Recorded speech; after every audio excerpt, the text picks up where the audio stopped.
Bismillahirrahmanirrahim. Assalamualaikum warahmatullahi wabarakatuh. Alhamdulillah, eh, para pemirsa LCP Indonesia, kita kembali melakukan kajian sains Islam. Ya, pada kesempatan ini kita akan membahas tentang eh,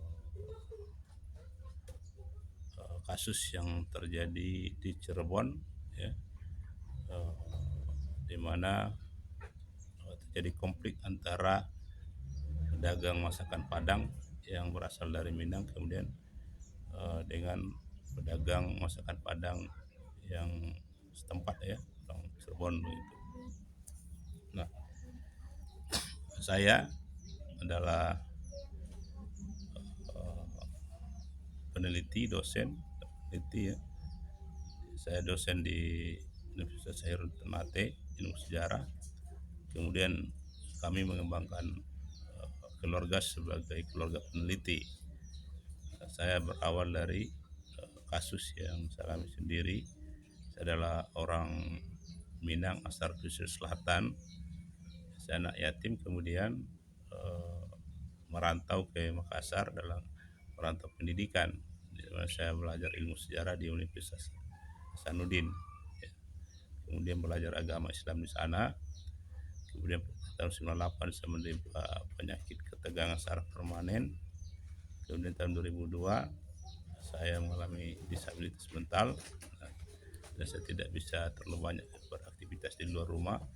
Jadi lebih banyak fokus di rumah mengembangkan riset secara mandiri bersama keluarga untuk mendalami penyakit yang saya hadapi sendiri. Dan ini sudah berjalan untuk tahun ke-22 dan sudah melahirkan buku yang bisa dilihat ini, ya. Ini banyak sekali. Setelah ada ini, ya. Ada ini lagi, ya. Sekali, ya.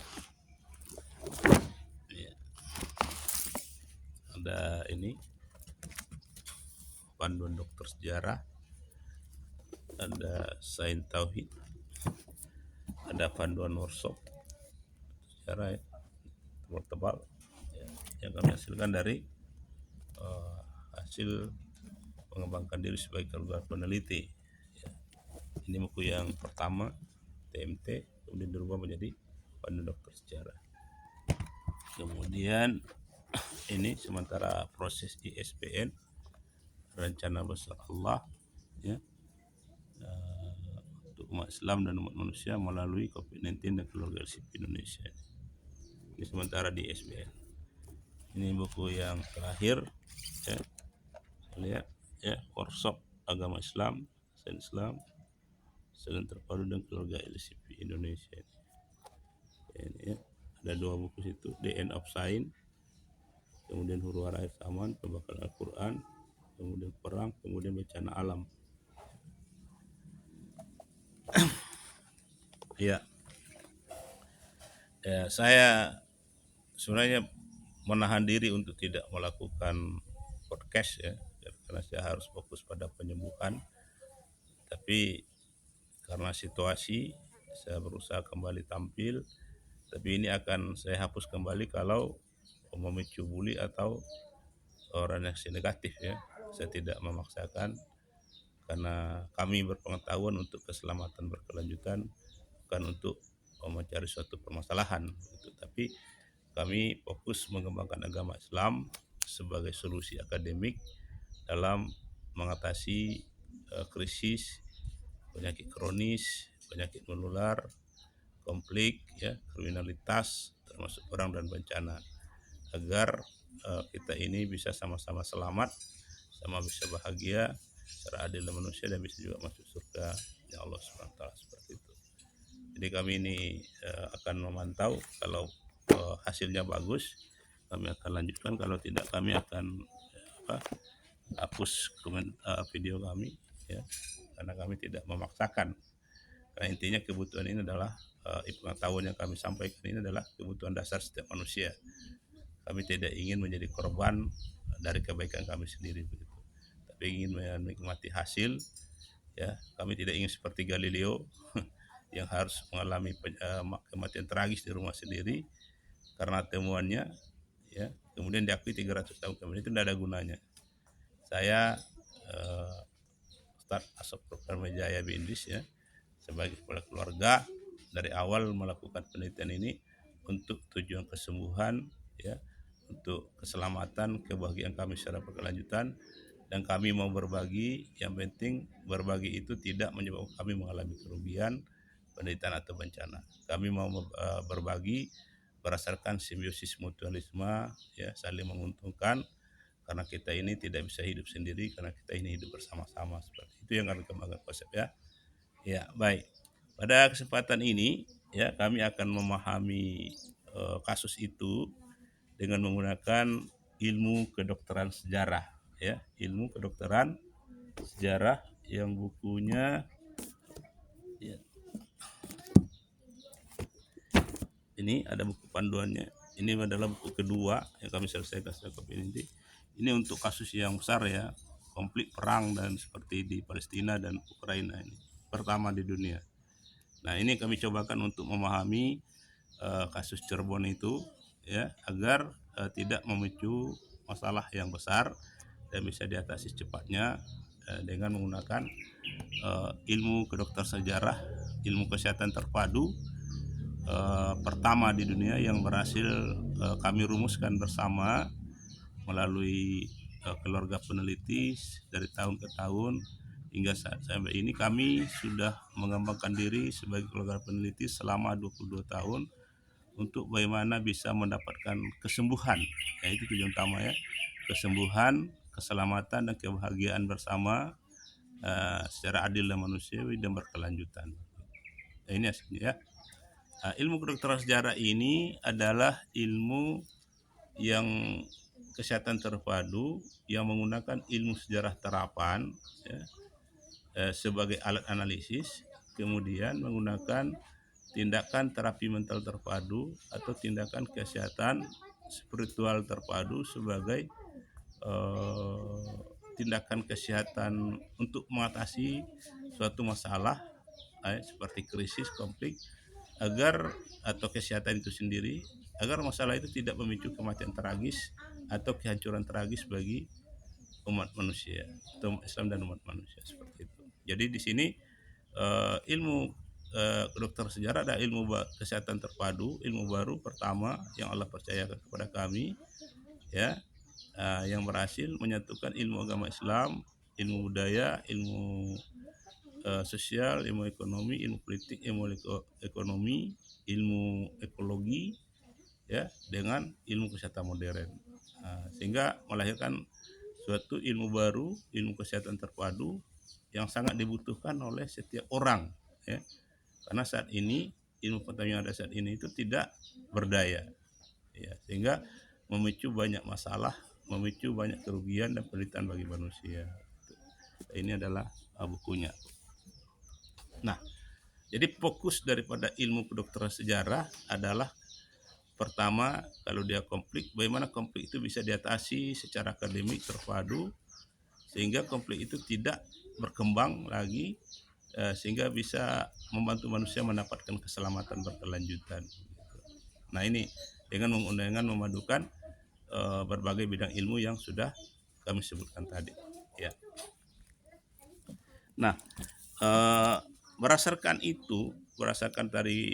tadi ilmu kedokteran sejarah tadi, ya, kami mengembangkan namanya teori dan metodologi tauhid, ya, teori dan metodologi tauhid. Nah, berdasarkan teori dan metodologi tauhid itu kita menemukan bahwa dalam surat Al-Alaq ayat 1 sampai 5 bahwa bagi setiap manusia yang hidup setelah Nabi Muhammad itu dia harus menempatkan pengetahuan dan keterampilan itu pada tempat yang pertama. Nah, inilah yang kami lakukan sejak 22 tahun yang sampai ini. Kami fokus bagaimana mendalami pengetahuan agar pengetahuan itu betul-betul bisa berfungsi untuk kesembuhan, keselamatan dan kebahagiaan bagi kami sendiri, dan bisa juga membantu orang lain dengan cara yang adil dan manusiawi. Jadi kami tidak anti berbagi. kami malah mau berbagi. Cuma kami ingin berbagi itu tidak menyebabkan kami mengalami kerugian atau penderitaan karena kebaikan kami sendiri, itu yang kami hindari ya. Karena kita ini kan hidup sama-sama begitu. Nah, seperti itu. Nah, jadi berdasarkan surat Al-Alaq, Bismillahirrahmanirrahim, Iqra bismi rabbikal ladzi khalaq, khalaqal insana min 'alaq, Iqra wa rabbukal akram, allazi 'allamal bil qalam, 'allamal insana ma lam ya'lam.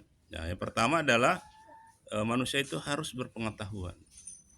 Kemudian mengembangkan pengetahuannya, kemudian mengembangkan keterampilannya agar bisa melahirkan produk-produk yang berkualitas. Ya, ya ini berhubung dengan masakan Padang tadi memang salah satu produk yang berkualitas ya. Sehingga ketika dia berkualitas maka akan memicu eh, eh, apa namanya dalam konteks praktisnya dalam penerapannya. Apakah masakan Padang ini akan menjadi milik orang Padang saja atau bisa dibagi begitu. Nah, selama ini kan bisa dibagi. Hanya persoalannya dalam proses pembagian tadi ada permasalahan-permasalahan teknis yang harus diatasi begitu. Ya. Pertama kita fokus pada masakan Padangnya dulu ya. Jadi masakan Padang itu bisa menjadi sumber konflik karena dia sudah menjadi salah satu produk unggulan ya, produk unggulan yang bisa digunakan oleh siapa saja untuk mendapatkan penghasilan. Nah, dalam konteks tadi yang namanya penghasilan ya ada yang kurang, ada yang lebih.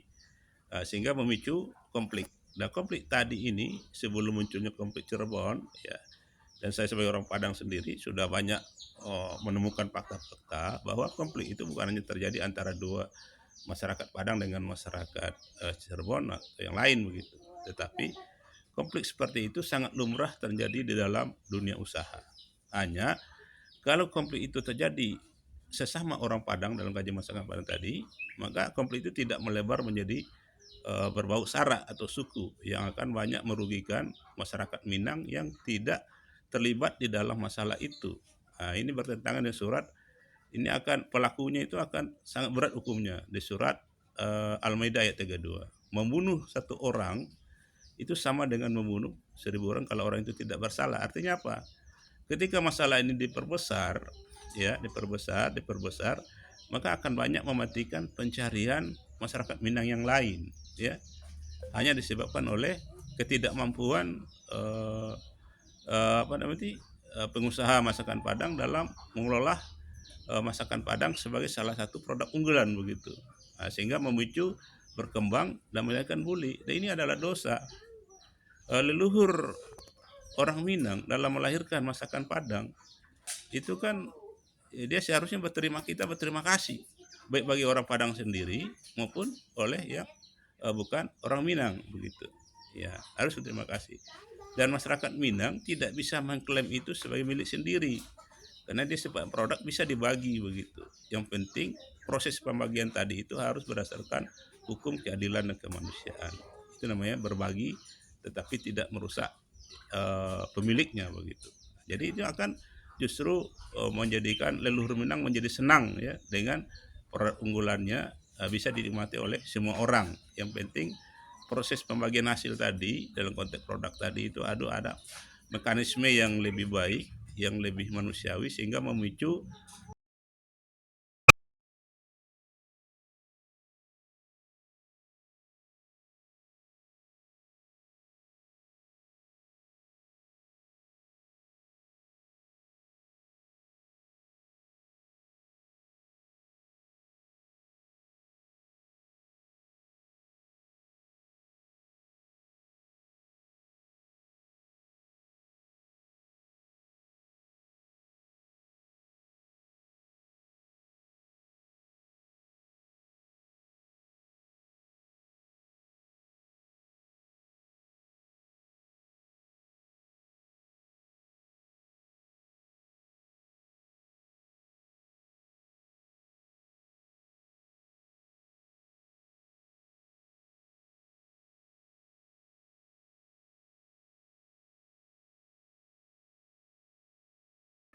bagaimana mengatasi penyakit yang kami hadapi karena tidak mampu diatasi oleh dokter medis.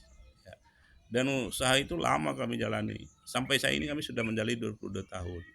Dan produknya sudah jadi menjadi satu paket yang pertama di dunia. Ya, Said Islam, ya, Saidnya mutiara suci dari Allah yang kemudian kami kembangkan menjadi ilmu kedokteran sejarah, kurikulum tauhid multikultural, kemudian eh, ada sains tauhidnya juga, ya, ada lockdown tauhid, ya, ada ilmu anatomi.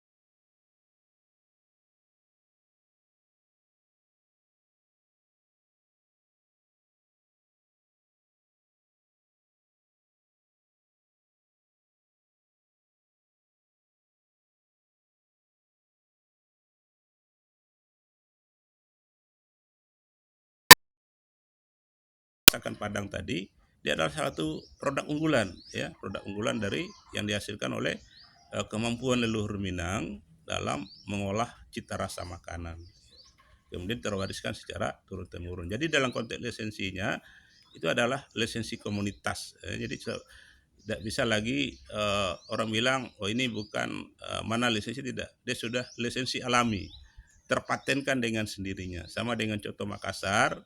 Jadi bagaimanapun saja kalau ada orang lain yang mengatakan itu tidak bisa. Itu adalah Coto Makassar itu adalah lisensinya komunitas, terpatenkan dengan sendirinya bahwa Coto itu adalah karya, ya, karya unggulan daripada orang Makassar. Karena istri saya orang Makassar dan saya punya anak 4 orang di Makassar yang sekarang sudah sarjana sementara kuliah.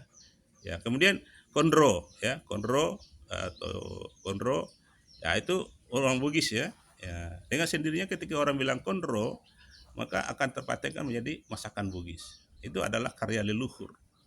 Jadi itu adalah kita sebagai generasi kalau dalam menggunakan ilmu kedokteran sejarah, kita harus berterima kasih kepada leluhur kita yang telah melahirkan produk-produk unggulan yang bisa kita kembangkan sebagai salah satu sumber penghasilan kita. Nah, kalau ada orang lain yang ingin memanfaatkan, ya sah-sah saja. Tetapi yang penting tidak boleh kita mengklaim itu produk kita kemudian tidak dibagi, tidak bisa. Boleh dibagi, tapi dengan cara yang baik. Pertama, berterima kasih kepada leluhur. Yang kedua, menghargai daripada keturunannya. Karena leluhur tadi pertama berkarya adalah untuk keturunannya, dan orang lain boleh mengambil, tetapi dengan cara menghargai leluhurnya dan menghargai keturunannya, ya, supaya kita hidup sama-sama bisa menikmati hasilnya juga sama-sama, ya, begitu. Jadi pertama adalah sama dengan soto Banjar, saya tambahkan. Ya diolah bagaimanapun walaupun tanpa dipatenkan, ya kalau ada orang lain mematenkan itu milik ini, nama pencuri. Karena bagaimanapun juga soto Banjar itu patennya adalah paten Banjar, komunitas punya, ya, begitu. Masyarakat Banjar memiliki hak tersendiri dalam konteks soto Banjar untuk mengembangkan. Ya, kalau orang lain boleh saja, yang penting berterima kasih kepada leluhur Banjar dan masyarakat Banjar yang telah mampu melahirkan suatu produk dalam bentuk soto, yang mana nanti soto itu bisa memberikan rezeki kepada orang lain. Supaya kita menjadi orang-orang yang pandai berterima kasih kepada sesama manusia dan bersyukur kepada Allah Subhanahu wa taala. Seperti itu. Jadi produk-produk budaya yang bagus, ya, yang unggulan itu tidak perlu lagi dipatenkan, sebenarnya bisa dipatenkan, hanya memperkuat saja. Karena tanpa dipatenkan, kalau kita mau jujur, dia sudah menjadi hak paten daripada komunitas itu sendiri. Tetapi bisa dibagi, bisa supaya mendapat manfaat lebih banyak, ya. Dan selama ini sudah terjadi begitu. Hanya yang penting dalam konteks tadi bisa saling menghargai agar produk unggulan itu tidak memberikan bahasa agama mudarat, atau bahasa akademiknya kerugian kepada pihak-pihak yang memakai maupun kepada yang tidak terlibat di dalamnya, seperti itu. Ya, baik. Yang pertama, ya, bahwa manusia harus sadar bahwa pengetahuan dan keterampilan itu adalah kebutuhan dasar kita hari ini, supaya kita bisa melahirkan produk unggulan. Dengan produk unggulan itulah baru kita bisa mendapatkan keselamatan, begitu. Yang kedua, dari ilmu kedokteran sejarah dengan teori penciptaan tauhid atau teori deontologi, kita tahu bahwa manusia itu adalah makhluk, dia terikat dengan hukum keterbatasan. Nah, hukum keterbatasan ini menyebabkan manusia harus sadar bahwa manusia itu tidak bisa hidup sendiri. Ya, manusia itu hanya bisa hidup dengan orang lain. Ya. Kalau seandainya manusia itu bisa hidup sendiri, maka Allah tidak perlu menciptakan Hawa, cukup Adam saja begitu. Itu dalam konteks yang paling kecil sekalipun ya. Nah, jadi dalam konteks karena sudah banyak ya kita harus tidak bisa hidup dengan suku sendiri atau tidak bisa membanggakan diri sendiri, tapi kita harus saling berbagi. Ya. Jadi hukum keterbatasan tadi mengharuskan kita untuk bisa berbagi, ya, saling menghargai, satu saling menghargai, ya, bahwa kita tidak bisa hidup sendiri, kita harus menghargai orang lain. Nah, menghargai tadi contohnya kalau mengambil hak miliknya orang lain berarti harus ada tabik-tabiknya dalam bahasa Makassar ya, supaya ada rasa terima kasih, ya, mengakui dengan jujur bahwa soto Banjar milik orang Banjar, masakan Padang milik orang Padang, ya, walaupun dia sudah berkembang menjadi masakan Nusantara, contoh begitu ya. Soto Makassar milik orang Makassar, begitu. Kondro milik orang Bugis, ya. Kemudian apalagi nih soto Lamongan, ya. Tapi dengan cara berterima kasih, menghargai penciptanya, kemudian keturunannya, maka akan hidup akan lebih berkah. Begitu. Nah, itu namanya menghargai. Kemudian juga yang pemilik tadi harus menghargai juga orang lain, karena dia mau berkembang ya juga dikasih. Nah, itu masuk konsep berbagi, harus berbagi, ya, harus berbagi ya, harus berbagi begitu ya, harus berbagi karena kita tidak bisa hidup sendiri. Nah, berbagilah dengan cara yang baik, jangan menyakitkan. Nah, seperti itu. Jadi hukum barang siapa yang tidak menghargai dan barang siapa yang tidak mau berbagi, maka akan berisiko mendapatkan kecelakaan. Seperti itu. Jadi itu dua konsep dasar tadi. Yang pertama adalah berpengetahuan, berketerampilan, kemudian berkemanusiaan. Berkemanusiaan itu artinya apa? Kita harus saling menghargai, saling berbagi, karena kita tidak bisa hidup sendiri. Begitu. Ya, ada dari dua konsep dasar tadi, maka kita sudah bisa melahirkan suatu konsep dasar keselamatan berkelanjutan, ya, agar agar kita semua bisa mendapatkan keselamatan dan kebahagiaan bersama secara adil dan manusiawi. Nah, kami ini ya Sains Islam, ya, ini sains Islam pertama di dunia, ya. Dan ini sangat penting kami kepada Pak Prabowo hari ini sebagai Wakil Menteri mengatakan ini adalah pengetahuan baru yang pertama di dunia yang bisa membantu masyarakat dan bangsa Indonesia mendapatkan kemandirian dalam bidang pengetahuan, kesehatan, ekonomi, dan sangat mengharumkan nama Indonesia di pentas global. Dan sudah kami sudah kami presentasikan di konferensi internasional di IAIN Imam Bonjol Padang beberapa minggu yang lalu, ya. Ini. Kemudian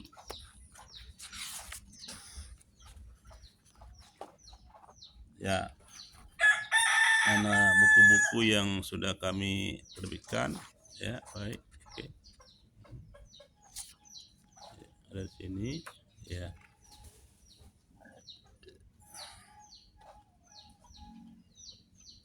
Ya, ini ibunda kami yang sementara sakit lagi, saya juga. Nah, ini berhubungan dengan kemanusiaan, ya. Ya, ini. Nah, dan kami sampai saat ini, ya, kami sudah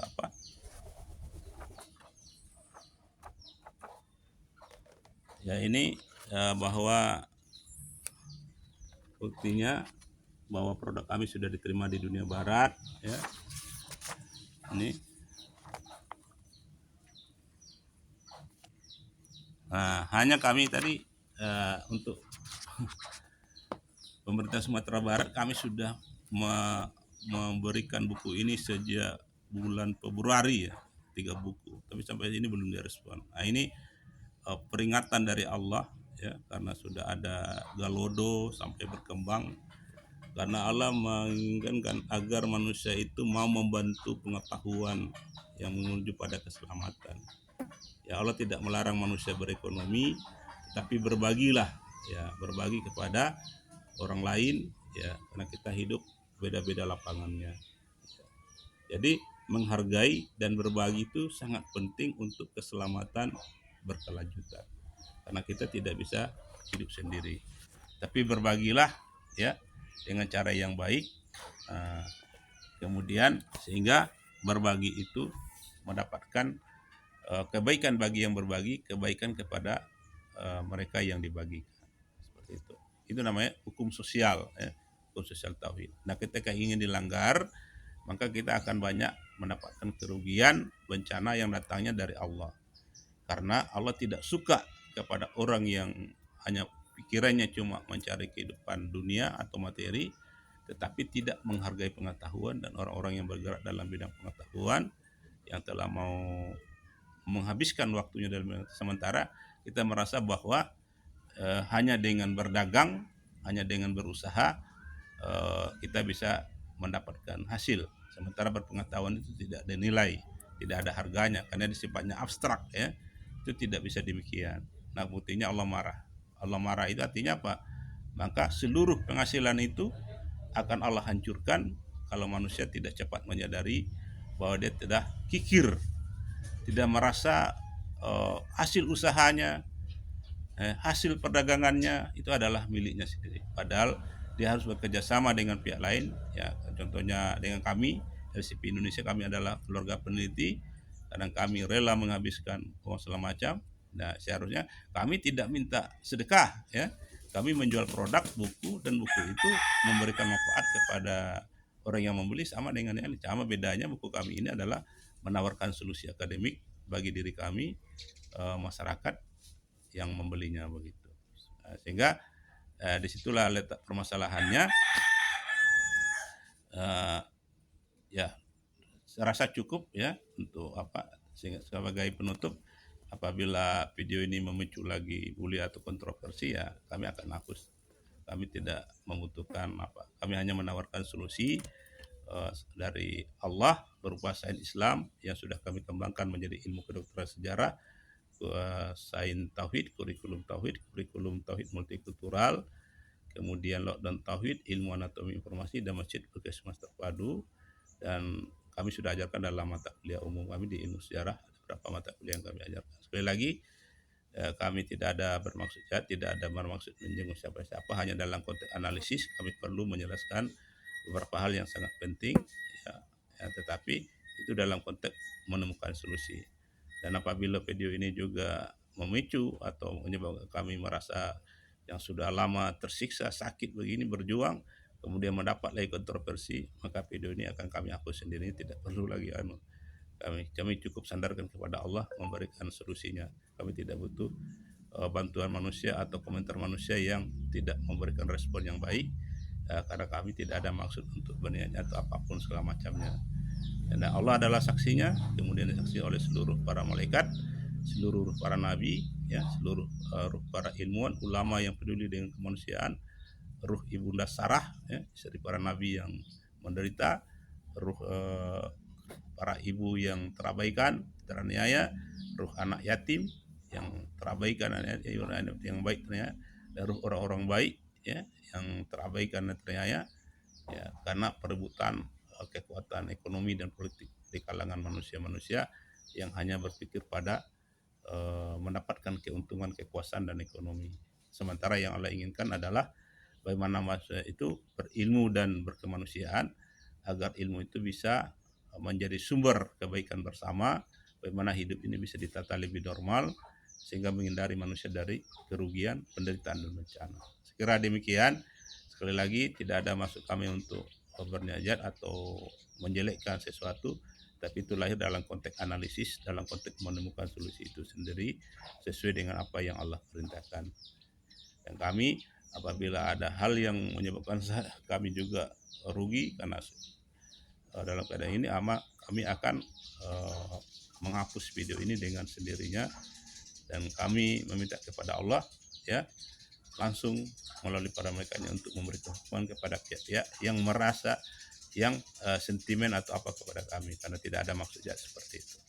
Makanya kami selama ini jarang membuat video podcast karena kami menghindari hal-hal yang karena banyak sekali walaupun baik tapi nanti dikomentari tidak baik. Terima kasih ya. Assalamualaikum warahmatullahi wabarakatuh.